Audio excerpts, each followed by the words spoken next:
আমি আপনাদের সামনে কোরআনে হাকিম থেকে ছোট্ট একটি সূরা তেলাওয়াত করেছি। এই সূরাটাকে সামনে রাখা দু চারটা কথা আপনাদের সামনে আরজ করতে থাকা, আল্লাহ তাআলার কাছে দোয়া চাইতে থাকি। আল্লাহ তাআলা যেন সহি সহি কথাগুলি আপনাদের সামনে ইখলাসের সাথে আমার নিজের কিয়ামতের দিন মুক্তির সনদ হয়ে যায়, এই নিয়তে বলবার তৌফিক দান করেন। আপনারাও যেন এ থেকে শিক্ষা নিয়ে বাড়ি ফিরে নিজের আমলি জিন্দেগিতে এটাকে প্রয়োগ করতে পারেন, সেই তৌফিক আল্লাহ তাআলা আপনাদেরকেও দান করেন। আলোচনার শুরুতেই হযরত মাওলানা আব্দুল হক রহমতুল্লাহ আলাইহির কথা একটু স্মরণ করতেই হয়। হযরত এই মাদ্রাসাটাকে প্রতিষ্ঠা করে গিয়েছিলেন। আল্লাহ তাআলা এই মাদ্রাসাটাকে তার নাজাতের ওসিলা হিসেবে কবুল করে নেন। অত্যন্ত ভালো মানুষ ছিলেন, আপনারা জানেন। কথা বললে মুখে হাসি লেগেই থাকতো না। আর উনি কাউকে জীবনে একটা ধমক দিতে এরকম রেকর্ড মনে হয় নাই, কার উপর রাগ হয়েছে। আল্লাহ তাআলা যেন ওনাকে, উনি থাকলে এখানেই বসে থাকতেন পাশে। আসতাম মাঝে মধ্যে, তো আমি বাড়িতে ঘন ঘন আসতাম, এখনো আসি। আসলেই ওনার কাছে যাইতাম আর কিছু না কিছু শুনে তারপরে যাইতাম। উনি চলে গেছেন, আমরা দোয়া করি আল্লাহ তাআলা যেন ওনাকে জান্নাতের মধ্যে উঁচু মাকাম দান করেন। আমিন। যোগ্য সন্তানদেরকে রেখে গেছেন, তাদেরকে আল্লাহ তাআলা যেন দ্বীনের দায়ী হিসেবে কবুল করে নেন। আমি আপনাদের সামনে একটা সূরা তেলাওয়াত করেছি। আল্লাহ তাআলা এই সূরার মধ্যে প্রথমেই একটা কসম খেয়েছেন। কসম খেয়েছেন। কোন কথা বিশ্বাস করানোর জন্য মানুষ কসম খেয়ে থাকে। মানুষ কোন কথা, নিজের কোন কথাকে বিশ্বাস করাবার জন্য কি করে থাকে? কসম খেয়ে থাকে। এটা মানুষের দুর্বলতার কারণে কসম খায়, যে কসম না খাইলে বিশ্বাস করবে না। তবে এখানে একটা বিষয় আছে, যদি কোনো ব্যক্তি কসম খায়া অন্যের হক, ন্যূনতম হক মাইরে দেয়, ওয়াজাবাত লাহুন নার, তার জন্য জাহান্নাম অবধারিত, ওয়াজিব হয়ে গেল। সাহাবী জিজ্ঞেস করে, হুজুর কসম খায়া সামান্যতম জিনিস বলতে কি বোঝায়? রাসূল সাল্লাল্লাহু আলাইহি ওয়াসাল্লাম বললেন, সামান্য জিনিস বলতে কি জানো? কোন একটা কাঁটাযুক্ত গাছে কাঁটাওয়ালা ছোট্ট একটি ডালও যদি কেউ কসম করে আরেকজনেরটা মাইরে দেয়, তাহলে তার জন্য জাহান্নাম ওয়াজিব হয়ে যাবে। কসম খুব মারাত্মক জিনিস। এজন্য কসম সাধারণত বেশি পরিমাণ কসম খায় আমাদের সমাজে চোর চুপটা, এগুলোই বেশি খায়। রাগের নামের কথা দেখবেন, যেগুলোর ভিতরে ডুপ্লিকেট আছে, এগুলো ঘন ঘন খালি কসম খায়। আরে দোস্ত, আল্লাহর ইতিরে কইস না, হ্যাঁ, এই কসম খাইতেই থাকে। মার কসম, বাবার কসম, একেবারে এদিক সেদিক দিয়ে কসম খাইতেই থাকে। অথচ আল্লাহ তাআলা ছাড়া অন্যের নামে কসম খাইলে শিরক করার গুনাহ হবে। নাউযুবিল্লাহ। কোন বাবা মার নামে কসম খাওয়া যাবে না। তো আল্লাহ তাআলা এই সূরার শুরুতে কসম খেয়েছেন। বান্দা কোনো বিষয় বিশ্বাস করানোর জন্য কসম খাইতে হয়, কিন্তু আল্লাহ তাআলার কি কোনো বিষয়ে বিশ্বাস করানোর জন্য কসম খাওয়ার দরকার আছে বলে মনে করেন? আছে? নাই। কিন্তু দেখবেন আপনি কোরআন শরীফের মধ্যে বিভিন্ন জায়গায় 8টা 9টা করে কসম খাইছেন। এক সূরার শুরুতেই 8-9 জায়গায় আল্লাহ কসম খাইছেন। ওয়াশ-শামসি ওয়া দুহাহা ওয়াল কমারি ইযা তালাহা ওয়ান নাহারি ইযা জাল্লাহা ওয়াল লাইলি ইযা ইয়াগশাহা ওয়াস সামাই ওয়া মা বানাহা ওয়াল আরদি ওয়া মা তাহাহা ওয়া নাফসিন ওয়া মা সাওয়াহা ফাআলহামাহা ফুজুরাহা ওয়া তাকওয়াহা। দেখেন কতগুলি কসম। এই যে ওয়াওটা কসমের জন্য আসছে, আল ওয়াও হাউনা লিল কসম, কসমের জন্য আসছে।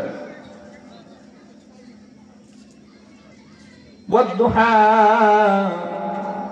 ওয়াল-লাইলি ইযা সাজা ওয়াল-লাইলি ইযা সাজা, কসমের জন্য আছে। কসম কে কেন জানেন?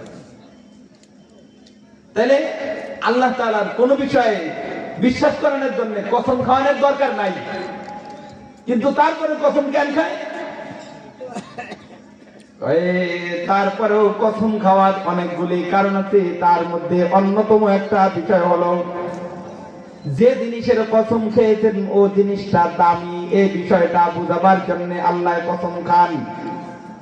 যে জিনিসের দাম বেশি, যে জিনিসটা দামি, ওই জিনিসটা মানুষের সামনে দাম ফুটায় তুলবার জন্য আল্লাহ তাআলা নিজেই কসম খান। ওটা দাম বেশি বুঝানোর জন্য, দাম বেশি। তাহলে যেখানে যেখানে যে জিনিসের কসম খাইতেন ওই জিনিসের দাম বেড়ে গেছে। একজন ছোট মানুষ যদি কারো বড় মানুষের প্রশংসা করে, তাহলে এই লোকটা নিজের প্রশংসা নিজে করলো। যেমন আমি যদি আল্লাহ তাআলার প্রশংসা করি, তাহলে নিজের প্রশংসা কেমন জানি হইতেছে। কেন? আমি আল্লাহ সম্পর্কে কত কিছু জানি, দেখছো মিয়া, এই কইলাম। হ্যাঁ, আমি যদি নবীর প্রশংসা করি, তাইলে অন্যজন বলবে দেখো নবী সম্পর্কে সে কত কিছু জানে, নিজের একটা গুণকীর্তন হবে। কিন্তু বড় সত্তা যদি কারো কসম খায়, কারো গুণকীর্তন করে, তাহলে সত্যিকার অর্থেই সেটার দাম বেড়ে যায়। বড় নেতা যদি কোন পাতি নেতার মাথার উপরে হাত উড়াই দেয়, হাত কোনো মতে হাত বুলাই দেয়, তাহলে ওর চিন্তাই করার লাইসেন্স মিলে যায়। কি কয়? পাশে দাঁড়াইয়ে যদি ব্যক্তি দিয়ে একটা ছবি তুলতে পারে, ওই ছবি পোস্ট করেই বুঝায় আরে আমি কিন্তু কানেকশন জায়গা মতো। আর বড় মানুষের সাথে দে, অথচ মইরে গেলে যেই বড় বেড়ার মাথার হাড্ডি থাকবো না, আমার নিজেরই খবর নাই। বিরোধ করে নেওয়ার কথা রাখবেন না, এটি হাড্ডি আল্লাহ তাআলা দাম বুঝানোর জন্য কখনো কখনো সূর্যের কসম খায়, কখনো কখনো চাঁদের কসম খায়, কখনো সুবহে সাদের কসম খায়, ওয়াল ফাজর ফজরের সময়ের কসম খায়, আবার কখনো কখনো ওয়ালায়ালিন আশর 10 রজনীর কসম খায়। হ্যাঁ, আল্লাহ তাআলা ওয়ানাফসি ওয়া মা সাওয়াহা, আহারে প্রভাতের কসম খায়, নিঃশ্বাস ফেলে তার কসম খায়, আবার কখনো আমার নবীর জীবন নিয়ে কসম খায়। সুবহানাল্লাহ। চিন্তা করতে নবীর কসম খায় না, নবীর কসম খায়, তার মানে নবীর দাম বেড়ে গেছে, দাম বেড়ে গেছে। যার কসম খাবে তার দাম বেড়ে গেছে। তাহলে আল্লাহ তাআলা ওয়াল আসর বলে কি বলেন? কেন আল্লাহ তাআলা ওয়াল আসর সময়ের কসম খাইলেন? এই মুফাসসিরিন ইকরাম লিখেছেন ওয়াল আসর মানে একজন মন্তব্য করেছেন এখানে আসর বলে আসরের নামাজের কসম খেয়েছেন। কিসের? আসরের নামাজের কসম খাইছেন।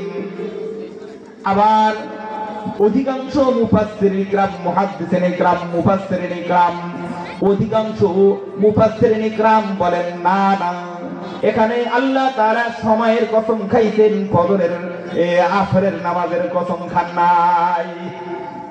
এখন কথা হলো যারা কয় আসরের নামাজের কসম খাইছে, তার কারণ কি? আরে এই বিশাল কারণ, এত বলার টাইম নাই, শুধু এতটুকুই বলে দিই। এই দুনিয়ার সমস্ত কার্যক্রম গুলা আল্লাহ তাআলা ফেরেশতা দিয়ে পরিচালনা করান। কি দিয়া? ফেরেশতা দিয়ে পরিচালনা করান। আল্লাহ যখন বলছিলেন আমি কিন্তু মানুষ বানাবো, ইন্নী জাইলুন ফিল আরদি খলিফা, আমি কিন্তু জমিনের মধ্যে নিজের খলিফা বানাবো। ওরা বলছিল আতাজালু ফিহা মাইফসিদু ফিহা ওয়া ইউসফিকুদ দিমা ওয়া ইয়াসফিকুদ দিমা। কারে বানাবেন? মারামারি করবি, দানি হাঙ্গামা করবি, রক্তারক্তি করবি, ও দরকার কি?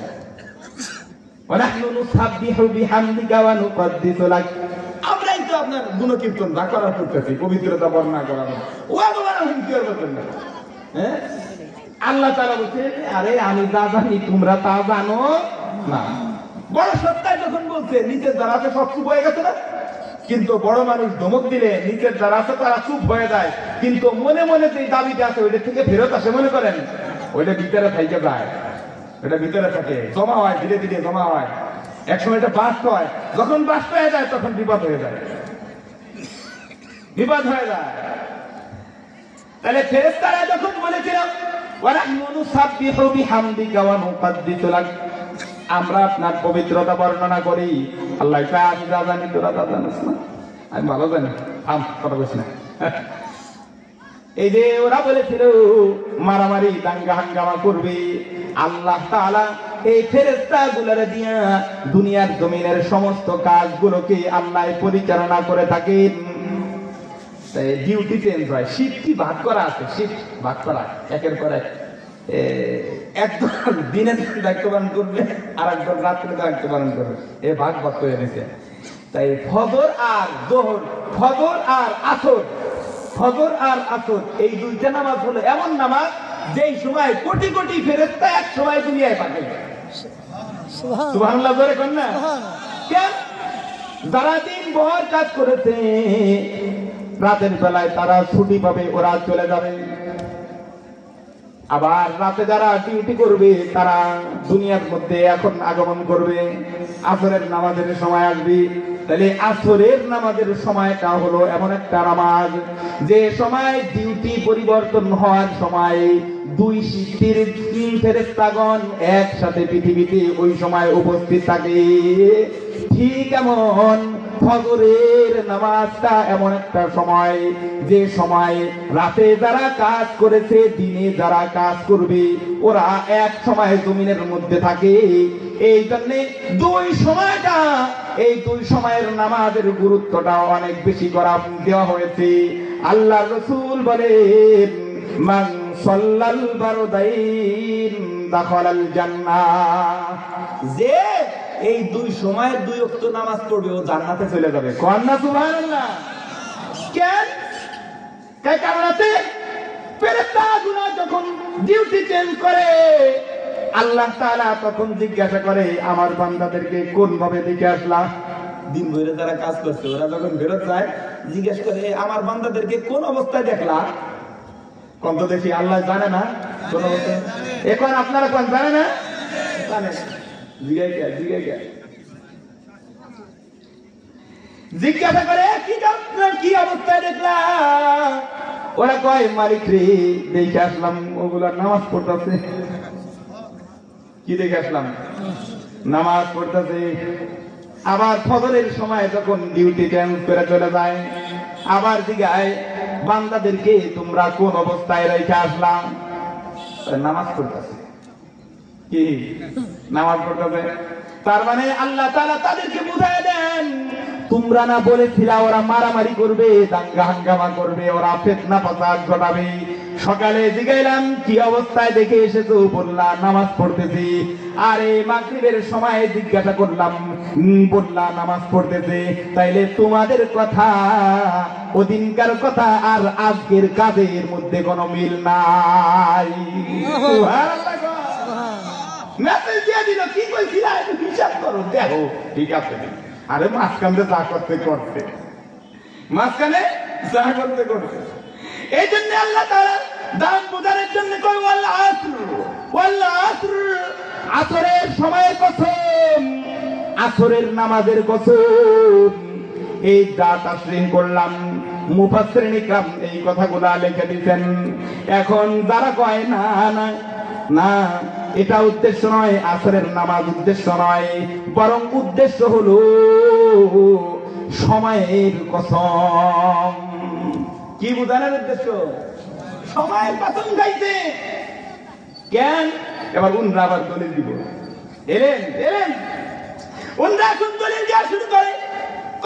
আল্লাহ তাআলা সময়ের কসম খাইতেন। কেন? কয় পরবর্তী শব্দটা দেখো। আল্লাহ বলেন ওয়াল আসর ইন্নাল ইনসানা লাফি খুসর। কসম খায়া একে তো কসম খেয়েছি, এখানে গুরুত্ব একটা আছে।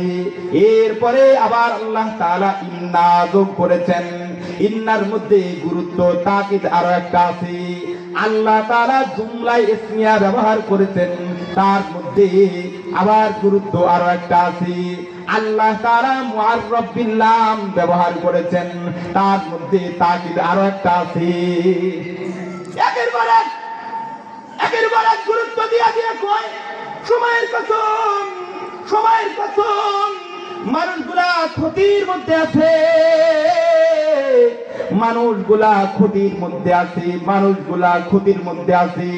আল্লাহ কয় সময়ের কসম, অবশ্যই অবশ্যই অবশ্যই মানুষগুলা ক্ষতির মধ্যে আছে।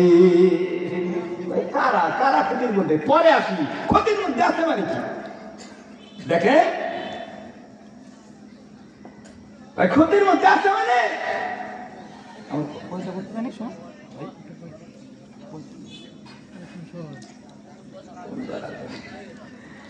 আল্লাহ, ক্ষতির মধ্যে যা আছে কেমনে ভাই? কারণ আল্লাহ তাআলা সময়ের কসম খায় ভাই, ক্ষতির মধ্যে আছে কেন ভাই? দুনিয়ার হায়াতটাকে আল্লাহ তাআলা ব্যবসার সাথে তুলনা করেছেন। মানুষের জন্য গোটা দুনিয়ার হায়াতটাকে প্রত্যেক মানুষের জন্য ব্যবসায়ী সামানের সাথে, ব্যবসায়ী মূলধনের সাথে তুলনা করেছেন। ব্যবসায়ী মূলধনের সাথে তুলনা করছেন, বুঝতে পারছেন? ব্যবসায়ী মূলধনের সাথে তুলনা করেছেন। আবার মূলধনের সাথে তুলনা করে সময়ের কসম কেন খায়? কারণ সময় হলো এমন একটা মূলধনের নাম যেটা একবার স্টার্ট হয়ে গেলে আর বন্ধ হয় না। দুনিয়ার অন্য অন্য আসবাবের কিছু সিস্টেম আছে, কিছু আছে সিজনারি ব্যবসা। সোয়েটার বিক্রি করে, বিক্রয় হয় না গোডাউনের মধ্যে রাইখা দিতে, আবার আর এক সিজনের মধ্যে বিক্রয় করতে পারবে, এতদিন স্টক করে রেখেছে বন্ধ, ঠিক না? রাহিমানের ব্যবসা আছে, কিনা বস্তার মধ্যে বইরা রেখে দিতে, যখন দরকার হয় তখন নামায়া বিক্রয় করবে। দেখেন না, কিছু সুরার আছে আলু আটকায়া রাইখা দাম বাড়ায় বিক্রয় করে দিতেছি, কখনো চাউল আটকায়া রাইখা দাম বাড়ায় বিক্রয় করে দিতেছি, কখনো পেঁয়াজ আটকায়া রাইখা দাম বাড়ায় বিক্রয় করে দিতেছি। তার মানে দুনিয়ার আসবাব গুলা রয়েছে